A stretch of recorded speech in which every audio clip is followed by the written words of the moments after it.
देखिए एक क्वेश्चन है, बोल रहा है if the mass of A planet is 10% less than that of the earth. मतलब ये कोई एक प्लैनेट है, उस प्लैनेट का जो मास है ना, उस प्लैनेट का जो द्रव्यमान है, जो मास है, वो 10% कम है किससे? धरती के मास से कम है। तो उस प्लैनेट का जो मास है वो धरती के मास से 10% कम है। And the radius 20% greater than that of the earth. और जो उस प्लैनेट का जो रेडियस है वो धरती के रेडियस से क्या है? 20% ज्यादा है। उस प्लैनेट का जो रेडियस है वो धरती के रेडियस से क्या है? 20% ज्यादा रेडियस है उसका। The acceleration due to gravity will be. तो उस प्लैनेट पर एक्सेलरेशन ड्यू टू ग्रेविटी क्या होगा? ठीक है ना, जी का वैल्यू, स्मॉल जी का वैल्यू पूछ रहा है। ठीक है ना, कि उस प्लैनेट पर एक्सेलरेशन ड्यू टू ग्रेविटी का क्या फॉर्मूला होगा। ये है acceleration due to gravity G, और ये पी मतलब प्लैनेट। तो प्लैनेट पर जी का वैल्यू क्या होगा? जी पी पूछ रहा है।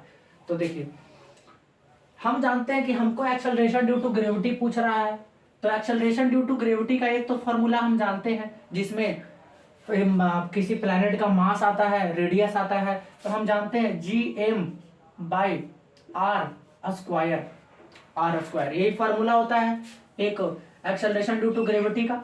ठीक है ना, तो यहाँ पर क्या है, ये कैपिटल जी क्या है? Gravitational constant. कैपिटल जी क्या है? Gravitational constant. हर जगह इसका वैल्यू क्या है? फिक्स है। तो कितना होता है? 6.67 इंटू 10 का पावर -11 इसका मैग्नीट्यूड होता है जी का। तो इसका तो वैल्यू फिक्स है। ठीक है ना, 6.67 इंटू 10 का पावर -11 मैग्नीट्यूड का अगर बात करें तो, और वो कांस्टेंट है, उसका वैल्यू फिक्स रहना है। तो ये जी कहलाता है ग्रेविटेशनल कांस्टेंट। और ये एम क्या है? Mass of planet. आर क्या है? Radius of planet. तो अगर आप धरती पर जी का वैल्यू निकालना चाहते हैं एक्सेलरेशन ड्यू टू ग्रेविटी का, तो आप क्या करिएगा?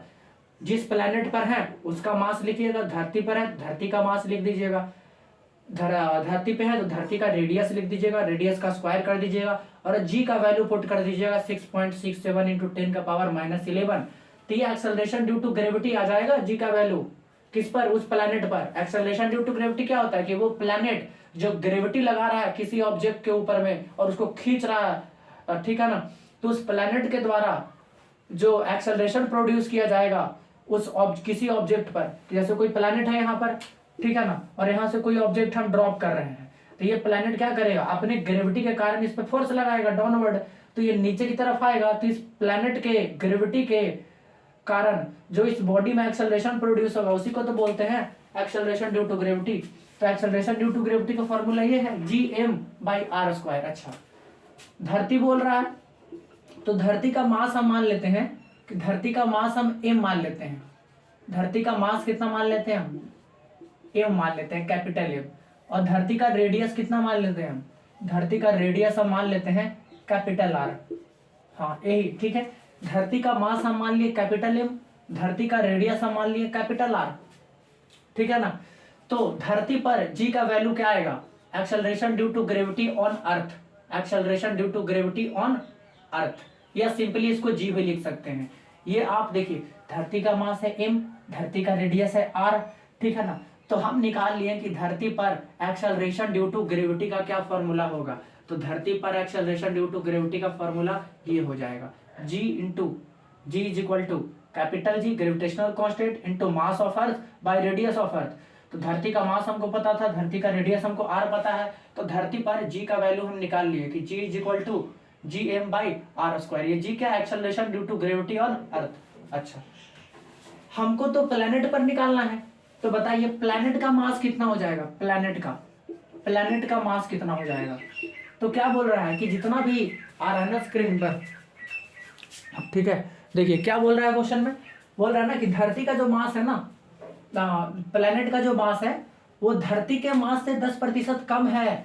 मतलब धरती का मास जितना है उससे 10% मास कम है किसका? प्लैनेट का। ठीक है ना, तो अगर हम बोलते हैं कि किसी के पास 100 रुपया है, ठीक है ना, और बोला जाता है कि आपके पास जैसे ए के पास 100 रुपया है और बी को बोला गया कि तुम्हारे पास ना ए से 10 रुपया कम है। बी को बोला गया कि तुम्हारे पास ए से 10 रुपया कम है, 10% कम है। बोला गया बी को कि तुम्हारे पास जो पैसा है ना वो ए से 10% कम पैसा है। तो ए के पास कितना था 100, तो 100 नहीं है इसके पास, इससे भी 10% कम, तो मतलब 100 तो ए के पास था, लेकिन 10% पैसा कम है बी के पास, किससे, ए से, ठीक है ना। तो 100 माइनस 10% ऑफ 100 करना पड़ेगा, ठीक है ना। 10% पैसा कम है बी के पास, किससे, ए से, तो यानी कि 100 तो नहीं रहेगा, 100 से कम रहेगा, लेकिन 10% जो है वो किसके पैसे का कम है, इसी के पैसे का कम है। मतलब 100 इसका पैसा था, उसमें से माइनस हमको करना पड़ेगा 100 का 10%, क्योंकि ए से 10% कम है।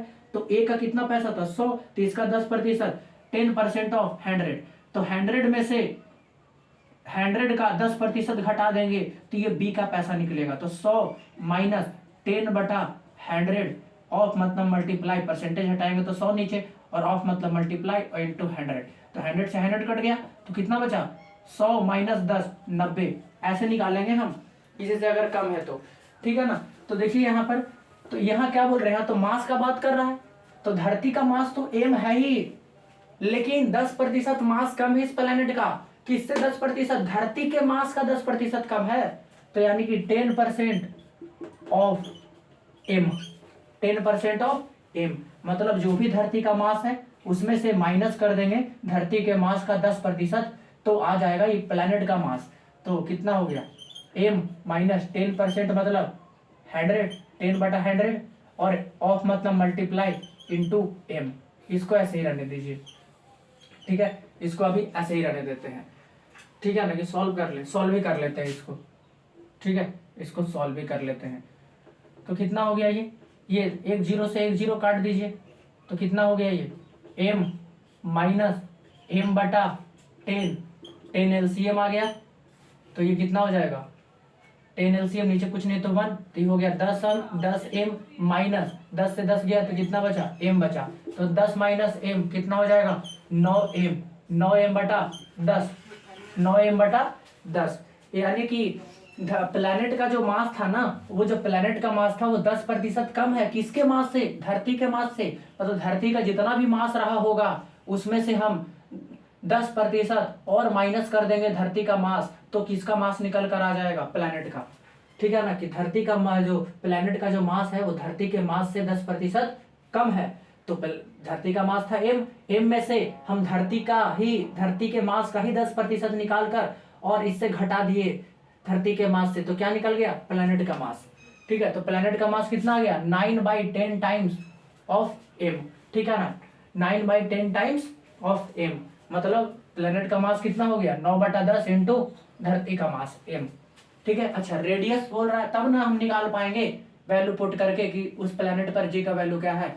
तो प्लैनेट का रेडियस कितना हो जाएगा, प्लैनेट का, अगर प्लैनेट का रेडियस का बात करें तो रेडियस को वैसे ही करना पड़ेगा, ठीक है ना। तो प्लैनेट का रेडियस क्या है 20% ज्यादा है, किससे, धरती के रेडियस से। तो धरती का रेडियस कितना था, r था, r माने थे, लेकिन r नहीं है, r से भी ज्यादा है, 20% ज्यादा, ठीक है ना। तो यानी कि प्लस लगाएंगे, यहाँ माइनस था तो माइनस लगाए थे, कम था, तो यहाँ 20% रेडियस ज्यादा है, किसका, प्लैनेट का, किससे, धरती से। तो r तो था ही धरती का, उसका वो क्या करेंगे 20% ऑफ r और जोड़ देंगे, तो किसका रेडियस निकल जाएगा, प्लैनेट का रेडियस निकल जाएगा, ठीक है ना। तो जितना भी धरती का रेडियस था वो जितना भी प्लैनेट का धरती का रेडियस था उससे 10% ज्यादा रेडियस उस प्लैनेट का है, तो धरती का रेडियस था r, अब धरती का रेडियस का 20% और निकाल लिए और धरती के रेडियस में जोड़ दिए, तो r प्लस 20% ऑफ r, तो ये किसका रेडियस आ गया, प्लैनेट का रेडियस, क्योंकि प्लैनेट का रेडियस क्या है, धरती के रेडियस से, जो धरती का रेडियस r था, लेकिन प्लैनेट का रेडियस r से भी 20% ज्यादा है, तो 20% ऑफ धरती का रेडियस निकाल के और धरती के रेडियस में जोड़ दिए, तो क्या निकल कर आ गया, प्लैनेट का रेडियस। तो इसको सॉल्व कर लेते हैं, सॉल्व करते हैं तो कितना आ गया r, 20 परसेंटेज हटाएंगे तो नीचे क्या आएगा 100, ऑफ मतलब मल्टीप्लाई इंटू r, 0 से 0, तो क्या आ गया 2 पचे 10, तो कितना आ गया r प्लस 5/r लिख देंगे इसको, r तो था ही और इधर कुछ नहीं बचा, तो r इंटू 1 r, अच्छा ऊपर में तो r बचेगा ना, r इंटू 1 आर, और नीचे में 5 बचा काट छाट के, तो नीचे में 5 बचा, क्योंकि 1 0 से 1 0, 2 5 10, तो 5 एलसीएम ले लिए। तो जब 5 एलसीएम लिए तो यहाँ कुछ नहीं तो 1, ठीक, कितना हो गया 5R, 5R, क्योंकि 5 को 5 बार में काटेगा तो 5 इंटू आर, 5 से 5 गया तो कितना बचेगा R, मतलब कितना हो गया 6R बटा 5, 6R बटा 5, यानी कि धरती का रेडियस क्या निकल, प्लेनेट का रेडियस क्या निकल गया, तो प्लेनेट का रेडियस आ गया कितना 6R बटा, प्लेनेट का रेडियस कितना आ गया 6R बटा 5, मतलब धरती के रेडियस का 6/5 टाइम्स आ गया प्लेनेट का रेडियस। ठीक है, इतना स्क्रीनशॉट लीजिए, फिर आगे करते हैं। ठीक है, अब देखिए हमको प्लेनेट का रेडियस पता लग गया, हमको धरती प्लेनेट का मास पता लग गया, तो उस प्लेनेट का एक्सेलरेशन ड्यू टू ग्रेविटी निकाल लेंगे। ठीक है ना, क्या होगा तो निकालते हैं। ठीक है ना, इरेज करते हैं इसको, स्क्रीनशॉट ले लिए होंगे आप। तो देखिए प्लेनेट का रेडियस क्या आ गया, ऐसे लिख लेते हैं आप, आरपी, आरपी मतलब radius of planet, radius of planet. ठीक है ना, आरपी मतलब रेडियस ऑफ प्लेनेट, तो कितना आया अभी देखें हम 6R बटा 5 आ रहा था।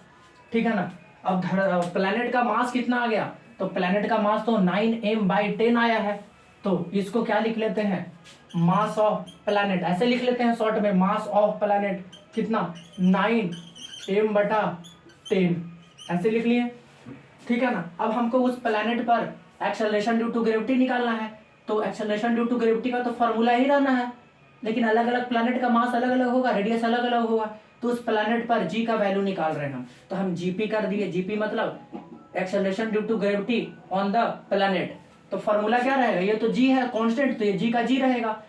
तो यहाँ धरती का मास था, तो धरती का मास था, रेडियस था धरती का तो आर था, तो इसलिए जी का वैल्यू निकला था अर्थ पे।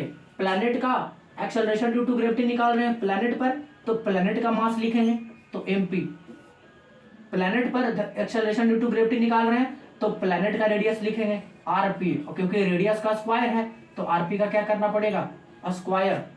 ठीक है, जी तो ऐसे ही रहेगा, एमपी, एमपी कितना है, एमपी तो मास ऑफ प्लेनेट कितना है 9m/10, 9m/10, बड़ा वाला डिवाइड ये वाला, नीचे में आरपी का स्क्वायर, आरपी कितना है, आरपी रेडियस ऑफ प्लेनेट कितना है 6R बटा 5 का स्क्वायर करना पड़ेगा 6R बटा 5 का। तो देखिए अब इसको सॉल्व करते हैं, ये तो इजी है। ठीक है ना, तो कितना आ गया ऊपर में 9gm, 9gm, 9 को आगे लिख लिया और gm को ऐसे लिख लिया, नीचे में क्या है 10, ये बड़ा वाला डिवाइड है, ये तो 10 इसके नीचे था, ये बड़ा वाला डिवाइड है तो ऐसे कर दिए।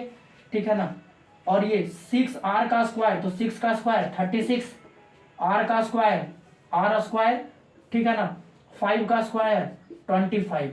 ठीक है ना, अब हम इसको सॉल्व कर लेते हैं। ठीक है ना, तो देखिए 25 कहाँ चल जाएगा ऊपर, ऊपर, और 36R स्क्वायर कहाँ चला आएगा 10 के बगल में नीचे। तो यहाँ से हम क्या लिख सकते हैं, यहाँ से लिख सकते हैं हम जीपी निकाल रहे थे ना प्लैनेट पर एक्सेलरेशन ड्यू टू ग्रेविटी, तो जीपी क्या आ जाएगा, ऊपर में हो गया 9 इंटू 25, 9 इंटू 25 ऊपर गया। ठीक है ना, और ऊपर में था जीएम, तो जीएम लिख लिए इंटू जीएम, नीचे में क्या बचा 10 इंटू 36, तो ऐसे लिख लेते हैं 10 इंटू 36 इंटू आर स्क्वायर तो ही आना है, तो आर स्क्वायर ऐसे लिख लिए।